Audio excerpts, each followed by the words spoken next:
nombre del Padre, del Hijo y del Espíritu Santo. Amén. Ave María Purísima.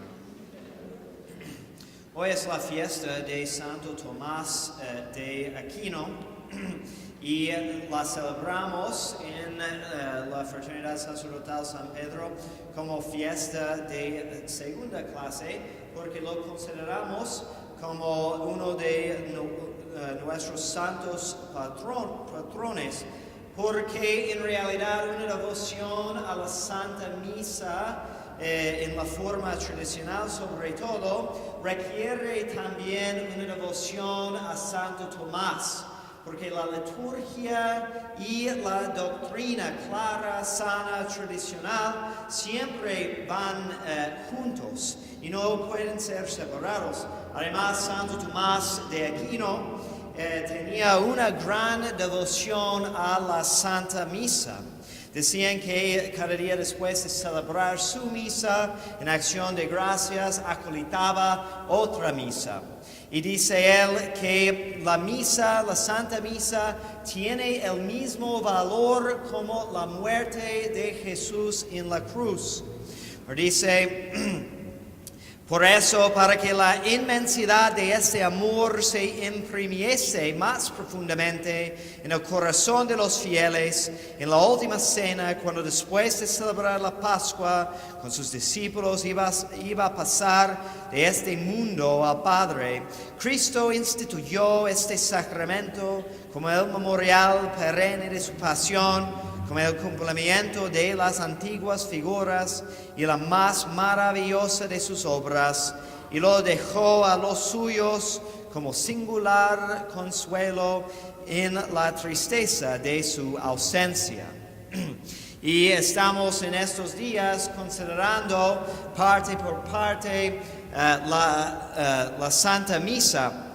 Y la vez pasada habíamos hablado del rezo de la colecta, de la misa, la oración oficial que repetimos de hecho en el breviario. Entonces, todos los sacerdotes y los religiosos tienen que rezar el oficio divino o el breviario, que en cierto sentido es una extensión de la misa por el resto del día, como expandiendo la misa y continuándola por todo el día.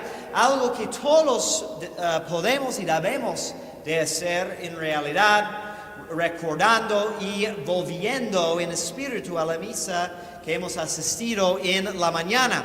Y dijimos que la colecta, por ser oración oficial, no es según como los gustos o la inspiración del momento del celebrante, porque el sentido de la misa es totalmente contrario. En la misa no venimos para unirnos a la iglesia. Entonces, la misa no tiene nada en su rezo oficial de gustos particulares, ¿no? Es un acto oficial del cuerpo de Cristo como comunidad.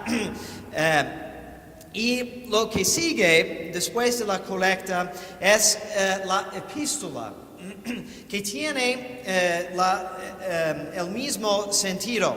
Entonces, mucho de la misa viene de la estructura de los servicios de la sinagoga de los judíos. Si se acuerdan de la escena en el Evangelio, cuando Jesús entra en la sinagoga para leer el libro del profeta Isaías y empieza a comentarlo.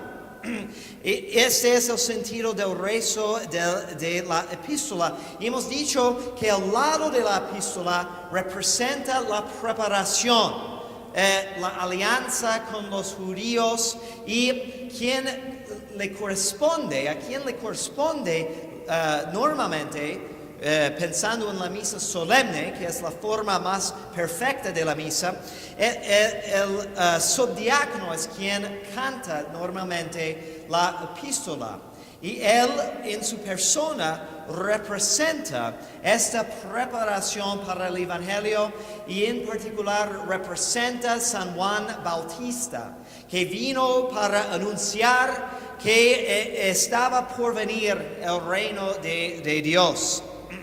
Entonces, cuando el subdiácono canta la epístola, se retira un poco del altar, pero siempre está volteado hacia el altar. Porque el altar representa a Cristo y esta preparación tiene su orientación hacia Él. Pero no ha llegado, por eso está un poco retirado. Y en la misa rezada, el sacerdote mantiene este sentido por agarrar el libro con sus dos manos. Mientras reza o canta el Evangelio, tiene sus manos así en oración, pero con la epístola agarra el libro recordándole que su lugar más apropiado para cantarla está retirada del altar. Otro punto muy importante es que la secuencia de las epístolas corresponde siempre con la fiesta o la temporada. Y en esta parte de la misa que anteriormente se llamaba la misa de los catecúmenos, porque, no porque es solamente para enseñar, sino anteriormente era la parte de la misa en que los catecúmenos podían quedarse, porque durante la consagración, el canon de la misa, ellos tenían que retirar.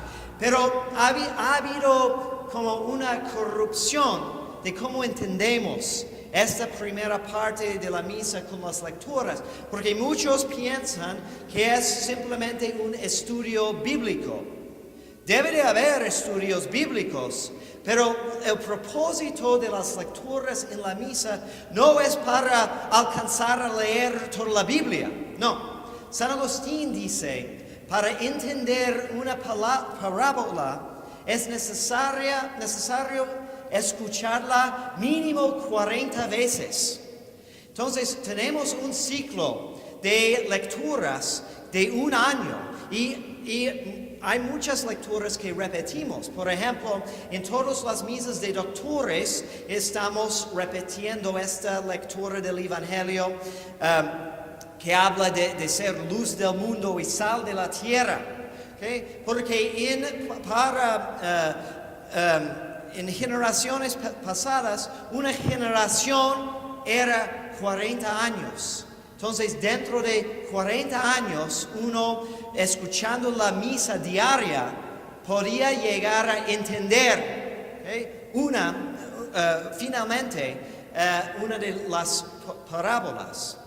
Y la repetición, como sabemos, en la educación es la madre de los estudios.